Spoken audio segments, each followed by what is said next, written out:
Thank you.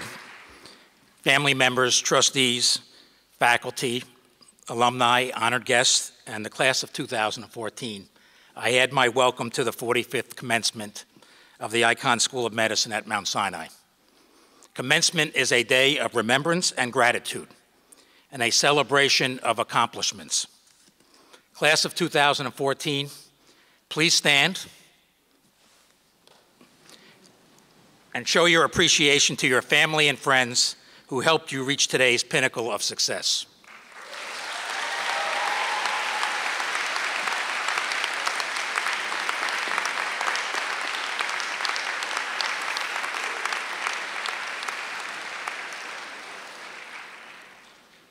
If you can remain standing for one moment. Let's please have a moment of silence to remember those who meant so much to our graduates, but are no longer with us on this momentous day.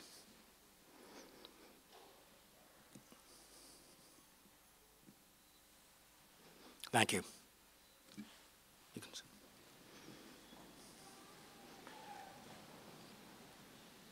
As Ken has mentioned, never before have the challenges and opportunities in healthcare and biomedical research been so great.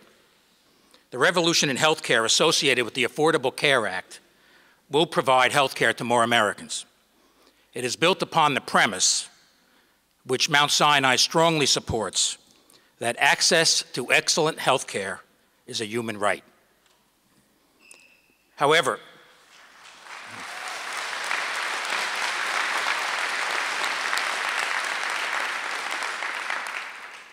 the Act also calls for providing high-quality healthcare at lower cost, with an emphasis on population health. The potential exists to change medical practice patterns by de-emphasizing small practices in favor of large multidisciplinary practice groups, perhaps leading to a depersonalization of the patient-physician relationship. Fundamental shifts will occur in how you deliver your care to your patients over the next decade, and your challenge will be to lead rather than to react to those innovations. For example, the physician of 2024 may have half of his or her patient encounters virtual. Advances in personal biometric devices, in communications technology, and the analysis of the flood of data that can come from these sources will allow the patient to interact efficiently and quickly with his or her physician. More than ever, we need to emphasize synergy between the humanities and science. A case can be made that medicine is the most scientific of the humanities and the most humane of the science. As such, it falls to you and us to uphold the core principles of this ancient tradition in a world its founders would find unrecognizable. It falls upon you, the next generation of medical doctors and scientists, to preserve the special time-honored bond between physician and patient. In the immortal words of Hippocrates, the practice of the art respected by all men in all times. Of course, we must take full advantage of the discoveries of human genetics and molecular medicine that promise disease prevention, more accurate diagnosis, and more precise, effective therapies. The opportunities in biomedical research are unprecedented, based on spectacular advances in technology and increased understanding of disease etiology and therapeutics. Yet, at the same time, with inflation-adjusted reductions in NIH funding, currently 90% of all meritorious grant applications are rejected. It has never, in the history of the NIH, been more difficult to obtain research funding, especially for young investigators. So, class of 2014, scientists and physicians, are you prepared to meet these challenges? The computer scientist Randy Pausch, who bravely fought pancreatic cancer, wrote in his best-selling book, The Last Lecture, quote, The brick walls are there for a reason. The brick walls are not there to keep us out. The brick walls are there to give us a chance to show how badly we want something. Because the brick walls are there to stop people who don't want it badly enough. They're there to stop the other people. Mount Sinai physicians and scientists have been knocking down the brick walls of prejudice and access to care and unlocking the mysteries of human health and disease for over 160 years. And Mount Sinai students, physicians, and scientists have always been defined by strength of character and virtues, such as compassion, integrity, creativity, justice, and courage. These are the virtues that help you get through tough times. Compassion is the essence of outstanding practice. The degree to which we relate to our patients and share their lived experiences is directly related to their capacity to heal, to recover, to believe that the profession of medicine has lived up to their expectations. Never losing sight of your patient's humanity is the most important ingredient to a lifetime of clinical practice. It is also your greatest challenge. Here is an example of the compassion of the class of 2014. To honor National Solidarity Day for Compassionate Patient Care, 26 of our medical students conducted interviews at the Mount Sinai Hospital to learn about our patients, asking such questions as, how would your friends describe you? What are your strengths? What has been the most meaningful experience in your life? Our students were humbled by their patients' resilience and believed their interactions facilitated healing. What was the impact on the relationship between our medical students and the patients?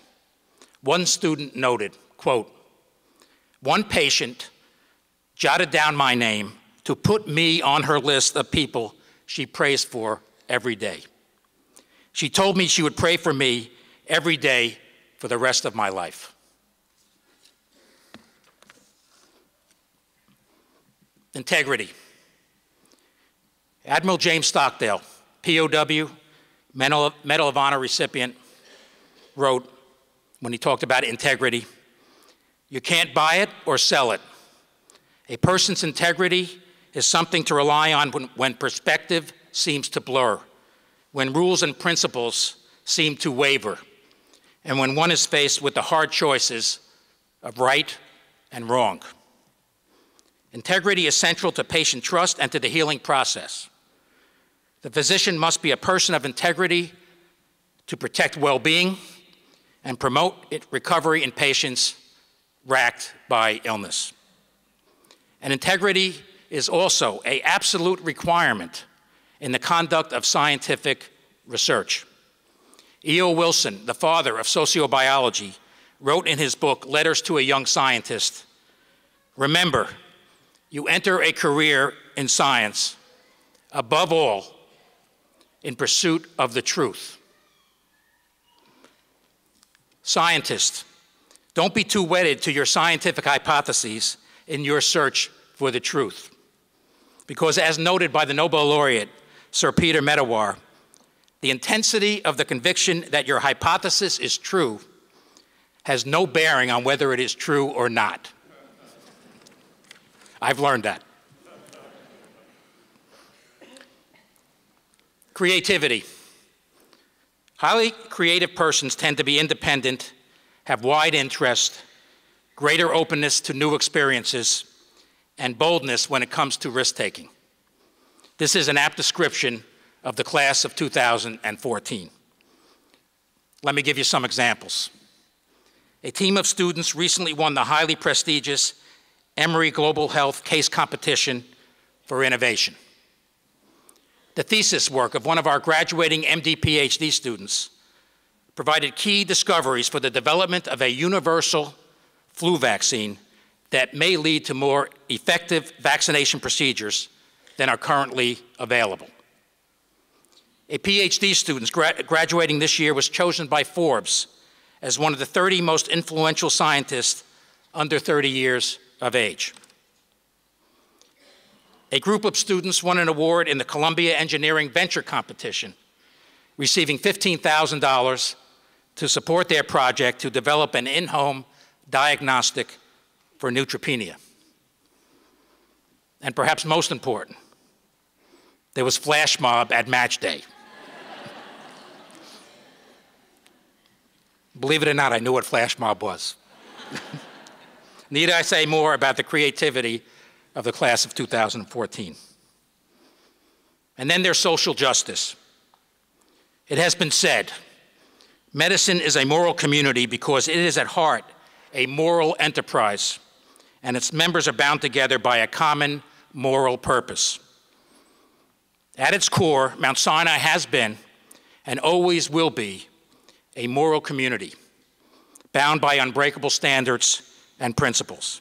And the class of 2014 has stayed true to Mount Sinai's moral compass. The class celebrated the 10th anniversary of the East Harlem Health Outreach Partnership and expanded its programs. The class had a huge hand in the Hurricane Sandy medical response and has developed innovative programs in surgical global health based on experiences in Haiti. And finally, there's courage. Samuel Johnson said, "Courage is the greatest of all virtues, because if you haven't courage, you may not have the opportunity to use any of the others." Class of 2014, clinicians, you will need courage to resist the temptation to do what's easy, as opposed to doing what's right. You will need courage to go above and beyond the call of duty to help your sickest patients and to support them when the end is near. And class of 2014 scientists, you will need courage to break the chains of tradition, to challenge convention, to take risks and accept failure and learn from it, to achieve life-changing scientific breakthroughs. And let me end with this following note. You embark on careers now destined to lead the next generation of physicians and scientists. As you go from this time and place, remember the words of Christopher Reeve. So many of our dreams at first seem impossible. Then they seem improbable. And then when we summon the will, they soon become inevitable. So heed the call of that great New Jersey philosopher. Start working on that dream. Thank you.